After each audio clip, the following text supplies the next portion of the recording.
सभी पूर्ववर्ती राष्ट्रपति मेरे लिए प्रेरणा का स्रोत रहे हैं। माननीय सदस्यगण, राष्ट्रपति और सांसदगण उसी विकास पथ के सह यात्री हैं जो हमारे देश को प्रगति की उच्चतर उपलब्धियों की ओर ले जा रहा है। इस पथ को प्रशस्त करने वाली महान विभूतियों ने हमारे संविधान की रचना करके हमारी लोकतांत्रिक व्यवस्था की नींव रखी।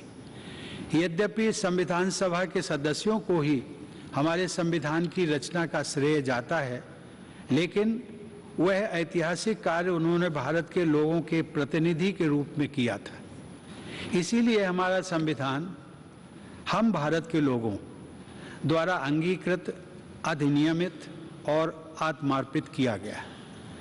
भारत के लोग ही अपने प्रतिनिधियों अर्थात आप सभी माननीय सांसदों के माध्यम से अपने गणतंत्र की यात्रा का मार्गदर्शन करते हैं। इसीलिए संसद को लोगों के तंत्र यानी लोकतंत्र का मंदिर भी कहा जाता है।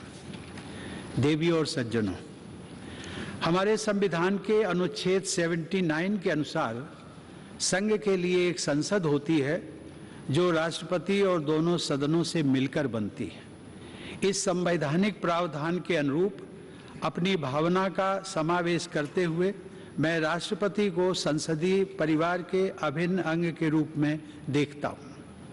जैसा कि किसी भी परिवार में होता है, संसद में भी कभी कभी मतभेद होते रहते हैं।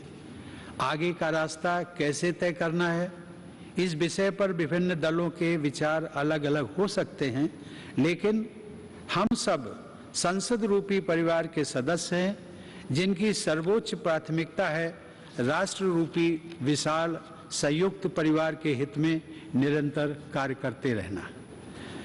राजनीतिक प्रक्रियाएं राजनीतिक दलों के अपने तंत्रों के माध्यम से संचालित होती हैं, लेकिन पार्टियों को दलगत राजनीति से ऊपर उठना चाहिए और राष्ट्र सर्वोपरि की भावना से यह विचार करना चाहिए कि देशवासियों के विकास और कल्याण के लिए कौन कौन से कार्य आवश्यक हैं।